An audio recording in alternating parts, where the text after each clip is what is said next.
Deontay Wilder successfully defends his WBC heavyweight strap for the 7th time, defeating Luis King Kong Ortiz in the 10th round of arguably a modern heavyweight classic, where they both had to rely on their guts, show some heart, durability. It had some seesaw action in there, but ultimately it was Wilder who prevailed.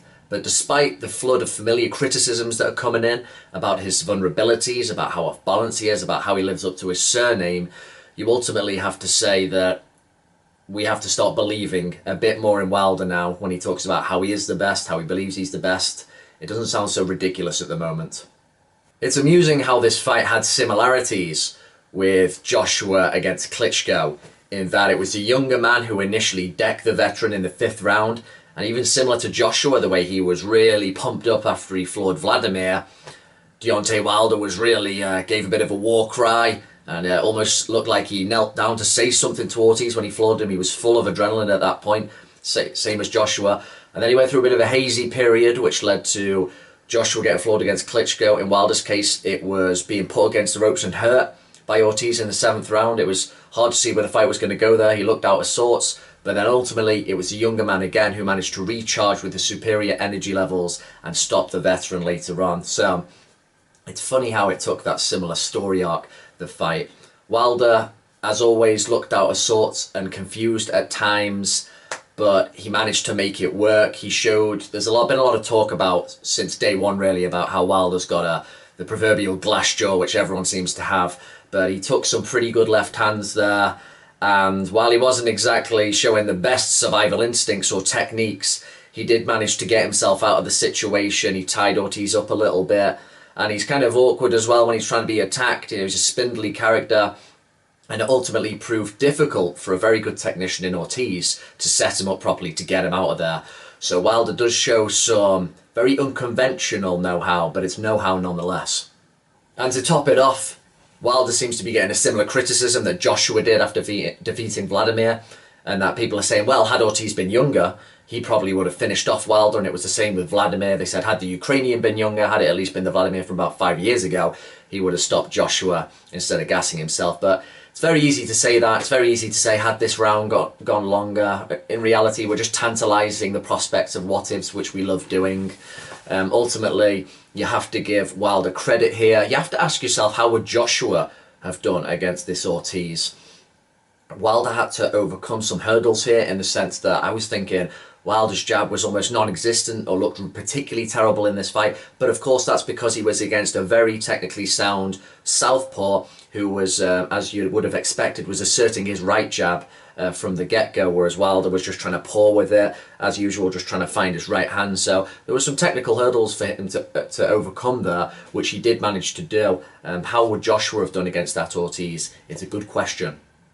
So this victory should raise Deontay Wilder's profile in the US, in his homeland, and it should also sweeten the prospect of that future clash with Anthony Joshua if it does go ahead, which a lot of people hope it does. As for that fight, my perspective has changed a little bit.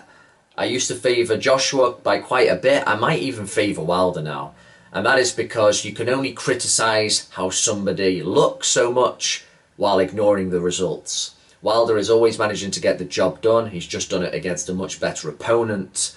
I know when the bell goes, the hands are weirdly by the stomach. He's clearly cocking that right hand. He's got a wide stance. He moves uncoordinated, ungainly, kind of like he's on stilts. But he makes it work for him. And what's so effective about it is in boxing, when you're learning techniques, you learn how to foil conventional and orthodox moves.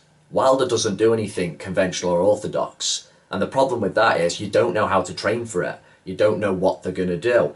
He might fall over after a huge right and it might go, oh god, that was terrible. No, it wasn't aesthetically pleasing, but the way he injects these moves and wings it and strings it together, it makes it very confusing. The rhythm's strange, the angles are bizarre, and for a guy who just doesn't really have to jab that much, and he can just wait and he can uncoil that right hand very quickly, and it can just completely turn the fight around. So I might favour Wilder now. The early portions of the fight, I'd definitely be favouring Joshua to do damage. He's the naturally bigger guy. He's better, as Pauline Malignaggi says, at positioning. He's got at least like 20 pounds on Wilder, and he has those mid-range shots, which would be a real problem for Wilder if he gets close enough. Wilder needs those.